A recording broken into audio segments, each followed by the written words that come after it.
Mas ao mesmo tempo depois temos essa personagem da Echo que também me estranha. Por exemplo, tu não estranhaste eu ter defendido que a Echo não tinha personalidade, uma vez que só podia repetir aquilo que o Narciso dizia.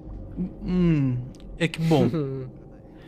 Pronto, porque no fundo a pergunta que me fazes é se ela só repete aquilo que ela ouve, existe personalidade na Echo. No fundo essa é a pergunta. Eu acho que existe algo de genuíno nas coisas que nós dizemos, nem seja na forma que nós apresentamos. Né? Porque o que nós estamos a fazer aqui não é mais do que ecoar muito mal feito aquilo que um monte de pessoas já falaram lá para trás. Mas existe algo de criação no que nós estamos a fazer. Eu não acredito que aquilo que nós estejamos a fazer é meramente uma repetição. Até porque, enfim, há poluição, há asneiras, há gravação, há podcast, há formatos. Então, ao mesmo tempo, eu acho que existe algo puramente genuíno. O problema da Echo é que ela vai repetir exatamente aquilo que foi dito nas últimas palavras.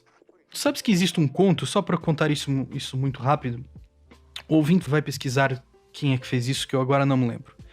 Mas houve uma pessoa que era escritor e que teve a brilhante ideia de escrever o Dom Quixote do Cervantes. E ele queria escrever o Dom Quixote do Cervantes. Ele reescreveu a obra. Era palavra por palavra. E ele queria publicar o Dom Quixote. E aquilo que é curioso é que as pessoas que leram essa segunda versão do Dom Quixote dizia que ela era incrivelmente mais pobre do que a primeira, apesar de ela ser igualzinha. Substancialmente, incrivelmente mais pobre. E aí tu pensas, mas por quê? E a resposta é engraçado, porque parece que ela foi uma criação nova, apesar de ser as mesmas palavras. Porque o Cervantes, quando escreveu o Dom Quixote, foi num determinado contexto. Né? E isso parece que está na obra, apesar de não estar lá. Mas parece que está. Existe o momento em que ele escreveu, o que ele estava sentindo naquele momento. Isso se reflete. E aí é estranho, porque mas se reflete onde é que está isso? Voltamos um bocado à ideia parece que é meio transcendente nesse sentido. Mas enfim, isso para dizer duas coisas. Eu estou um bocado aí com os vitalistas. Eu acredito que quando tu ecoas alguém, tu estás a criar algo novo, apesar disto. Existe algo de genuíno. E que a segunda coisa é, ela também não partilha da mesma qualidade do que aquilo que não foi eco. Pois, mas pode ser melhor ou pior. Eu por acaso nunca tinha ouvido essa história da cópia do Cervantes. Mas eu acho que se calhar é isso que é o interessante do ecoar e do eco. É que as palavras, quando, por exemplo, nós acabámos de citar imensa gente, desde Zizek, Platão, Nietzsche, nós basicamente estamos a ecoar uma carrada dos nossos ídolos da filosofia. Mas acho que há qualquer coisa de novo que nós introduzimos, e isso deve-se não só já à nossa forma de pré-compreender toda a questão, mas também de o contexto em que nós estamos a colocar. Um contexto que acho e não parece que nenhum dos autores que nós citamos necessariamente se referiu.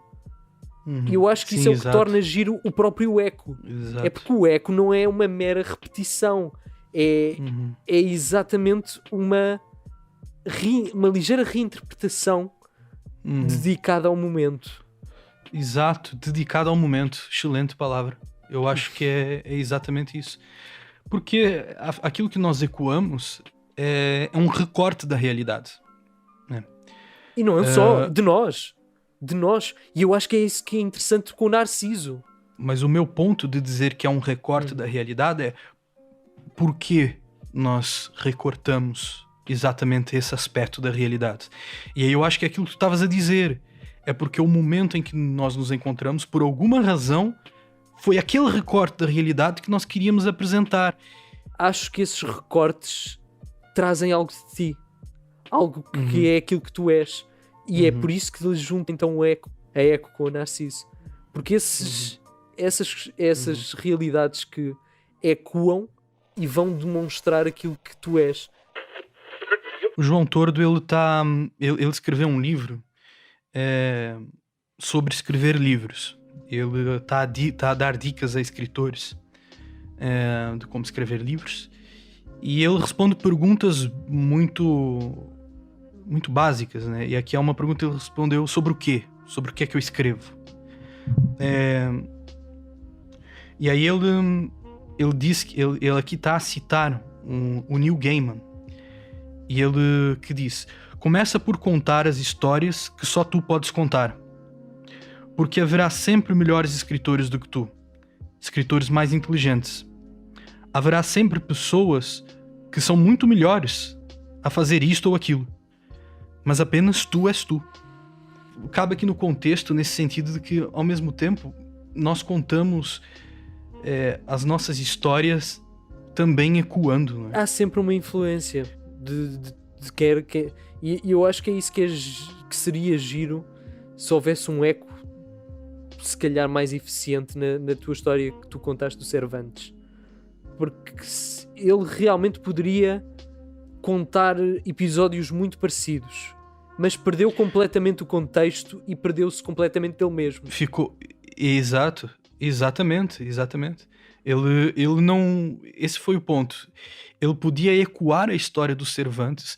Repara, aqui a gente pode falar de montes de pessoas. A gente pode falar do Joseph Campbell, por exemplo, que ele falou de como se fazer uma narrativa. Ele falava dos arquétipos, assim como Jung vai falar, e que eles voltam, eles ecoam todas as boas histórias, o sábio, o herói, né? Existe sempre essas figuras arquétipas que vão voltando em todas as histórias, e em diferentes contextos, ficção científica, Star Wars, magia, Harry Potter, no Tolkien, existem essas mesmas figuras. O Dumbledore, o Gandalf e o Yoda são um sábio, eles são a mesma figura arquétipa que ecoou.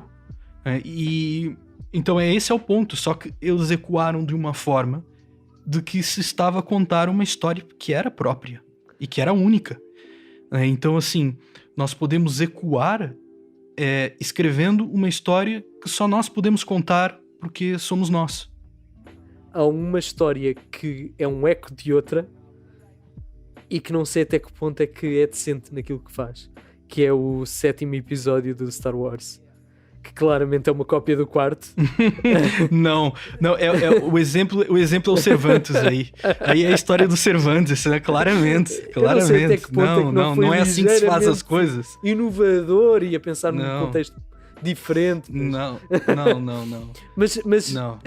Aquilo... Isso pronto. Fica isso outra situação gira de ecos e de narcisos. Mas eu acho que é isto que também cria interesse no eco, é que realmente nós precisamos de ecoar e ouvir os ecos dos outros. Essa é o que eu acho que é a parte que é muito importante. Há um diálogo do Sócrates, que é o Teeteto, em que ele encontra-se com esse prodígio, que era o Teeteto, e muita gente diz que o Sócrates, que ele tem que falar com esse rapaz, que o rapaz é genial. E quando ele vai falar com o Teeteto, e vai nesse contexto da maiêutica e da discussão que nós estamos a ter agora, que os gregos já tinham, mais uma vez não dizemos nada de novo. E basicamente o Teeteto, ele apresenta a ideia, ecoando a ideia de Protágoras, que foi professor dele. E a ideia era que o homem é a medida de todas as coisas. Que no fundo foi a indigestão intelectual do Berkeley lá à frente, porque ele não chegou a outra conclusão que não o homem é a medida de todas as coisas. Porque só há o homem. E ele, só há o Berkeley, na verdade. Tudo o resto é criação mental. Enfim, ele vai dizer que o homem é a medida de todas as coisas, com base nessa ideia, é porque nós verdadeiramente não conseguimos apreender os objetos, nós apenas apreendemos a nossa própria relação com o objeto.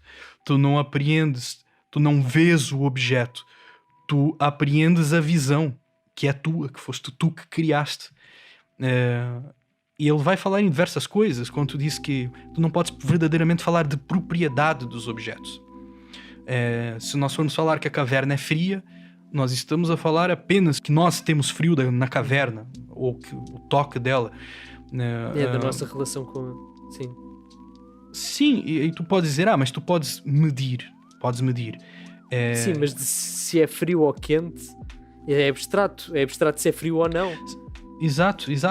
E aquele valor que aparece no termômetro, ele não significa nada, no fundo, sabe? Ele, é a velha pergunta: se uma árvore cair sozinha numa floresta, ela faz barulho? Isso é uma pergunta filosófica antiquíssima. E é um pouco essa ideia, é porque nós até hoje, cientificamente, enfim, produz ondas sonoras. Mas produz som. O som é fabricado pelo nosso tímpano. Então, talvez não. É um pouco essa ideia de que o homem é a medida de todas as coisas. Se faz muito ou pouco barulho a árvore que cai, é o homem que diz. É a pessoa que percepciona. E pronto, e a ideia depois era que o Sócrates, ele acha que não, né? O Sócrates, o homem não é a medida de todas as coisas. E porque ele está a defender a ideia de que existe a verdade por si, que nem tudo é relação, que nem tudo é opinião, que nem tudo é percepção. E uma das coisas que ele está a dizer entre parênteses, já agora, antes de explicar o argumento, só para dar essa, que é muita gira, de uma forma simples, ele está a perguntar: por que é que o teu mestre ensinou-te isto, sendo que se tu discordares, a tua opinião tem tanto valor quanto a dele? Por que ensinar uma teoria de relatividade de que a verdade é a percepção a uma turma de alunos, se um deles discordar, na opinião do professor, eles podiam muito bem ouvir o que está a discordar do que ele. A opinião dele não vale mais nem menos. Por que propagar? Por que publicar um livro sobre isso? A não ser que tu acredites que tu estejas a acrescentar, certo? Não vale a pena. Há um pouco essa ideia. Se nós acreditássemos verdadeiramente nisso, de que o que vale é a opinião, por que fazer o que quer que seja? A gente acaba um bocado por cair em ideias meio modernas de niilismo. E a ideia dele é manta de retalhos. Repara, se tu fizeste, quando tu fazes alguma coisa, qual é a primeira reação de uma pessoa quando acha que ouviu um fantasma? Uma pessoa que acha que viu um fantasma, qual é a primeira reação? Está assustada, fica assustada. A primeira reação, se ela estiver acompanhada, é apontar para aquilo e dizer: tu viste aquilo? Tu viste o mesmo que eu? Certo? Tu vais procurar uma confirmação da pessoa que está ao teu lado, para ver se aquela realidade está ali ou não. E se a pessoa disser que ela não viu, eu vou acreditar nela. Deve ser os meus sentidos que me enganaram, provavelmente. Eu acho que isso até te traz novamente aquela discussão do transcendente, de haver uma realidade que se torna objetificada através da percepção do outro, através da ajuda que o outro te traz a perceber a realidade. Sim. Isso traz efeitos. Eu acho que o que eu estou a dizer não é propriamente racional. Nós todos fazemos isso. Eu acho que é extremamente racional, mas... Não, pronto. Racional no sentido que eu estou aqui a contrapor o racional de instintivo. Eu também acho que é racional no sentido de inteligente. Só que não é propriamente uma coisa que nós pensemos antes de fazer. Não, eu estou a falar de racional porque, tipo... existe um processo lógico. Existe uma lógica... Sim, em fazer isso, concordo plenamente. Só que o que eu estou a dizer é no sentido evolutivo, estás a ver? Eu estou a dizer que nós fizemos isso no sentido evolutivo para a nossa sobrevivência. Mas o meu ponto é, essa ideia de manta de retalhos é que eu não estou preso nos meus sentidos e ajo de forma que eu não esteja preso nos meus sentidos, mesmo que eu não saiba. Porque eu procuro a confirmação constante do outro. Se eu escrevo alguma coisa que eu acho que está muito bom, eu não vou ficar contente e a pensar que... Alguns ficam. Que eu escrevi a melhor obra do mundo. A primeira coisa que eu vou fazer é mostrar a outra pessoa, porque eu preciso desse feedback, né, dessa pessoa. Eu preciso que ela me confirme se aquilo está bom ou não. Ou seja, a realidade ela vai se construindo como se fosse um castelinho. Ela vai se construindo com base em vários pontos de vista. E esse é o ponto depois da manta de retalhos. É que é quase como se fosse um quadro do Picasso. Se tu unires opiniões o suficiente, eu não consigo ver o mundo com os teus olhos. Tu, nesse momento, estás a ver aqui a minha cara de determinada maneira e eu ver a tua e cada um do seu ponto de vista. Que lindo. Enfim. E a ideia é que se for possível, através até do diálogo, em pintar um quadro e chamá-lo realidade com vários pontos de vista diferentes, nós chegamos a um quadro meio que Do Picasso, já agora. cubista. Exatamente, um quadro cubista do Picasso, em que há vários pontos de vista diferentes refletidos numa mesma imagem e que demonstram a verdade, digamos assim. Bom, e nessa ideia de que é necessário deixar e que a expressão de qualquer um é válida e é necessário que seja dito, esses ecos e essas vozes de seja quem for para expressar o que seja, para se revelar determinada dor, determinado pensamento, angústias, inquietações, é no fundo a proposta do Ecos da Caverna. Assumimos que nós estamos aqui presos e o nosso desejo mais profundo é ouvir pessoas que tragam novas perspectivas, tal como um quadro de Picasso que nos apresenta um ponto de vista que nós ainda não vimos e que acrescenta a nossa realidade. Seja para que nós simplesmente pintemos as paredes da nossa caverna como uma pintura rupestre, porque afinal de contas talvez a gente não consiga sair daqui, mas ou que tente, de facto, talvez a gente chegue à conclusão que alguma vez saímos. E como nós assumimos de antemão que nós não sabemos de nada, a verdade é que nós não somos indiferentes a isto. Nós queremos saber e queremos trazer convidados. Esse primeiro episódio foi só eu e o Dudu a discutir, mas não será assim, até porque a gente não tem grande coisa de novo a trazer sem ser um bocado de nós mesmos. E pretendemos trazer artistas, escritores, pensadores, e esperemos que gostem das nossas entrevistas. Um pouco de tudo. Por isso convidamos desde já todos os ouvintes, de agora em diante, a participarem neste desafio, de fazerem ecoar as vossas opiniões, por mais que possam ser cópias daquilo que já tenha sido pensado anteriormente. Só podemos criar algo de novo ou dar uma nova profundidade a tudo aquilo que foi dito se houver uma discussão saudável e em que se façam novamente ecoar as opiniões. Estão assim convidados a participar nas perguntas que vamos partilhar e que colocamos aqui neste pequeno vídeo, pequeno que já vai assim um bocado longo, e que também vamos partilhar no subreddit, no Reddit, no Instagram, no Discord, Twitter, no YouTube, especialmente, e gostávamos de ter comentários a dizer o que é que vocês acham. Estes episódios precisam mesmo de muita investigação, e é por isso que também só vamos fazer de uma vez por mês, e também nunca vamos conseguir abranger a quantidade imensurável que a filosofia e estas temáticas trazem. E por isso é sempre bom haver este contacto com quem nos esteja a ouvir da caverna. E não temos problemas nenhum. Mandem e-mails, falem connosco, digam: epá, olha, vocês os dois não percebem ponta do aquilo que estão a dizer. É a minha.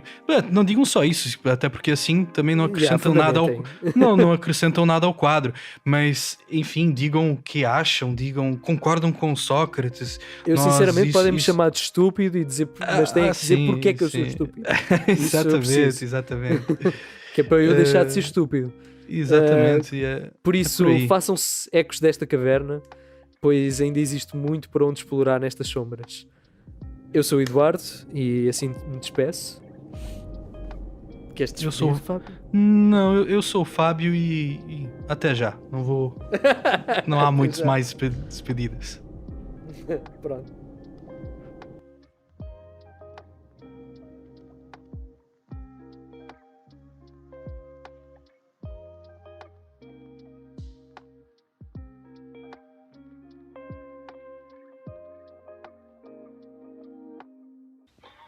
plane.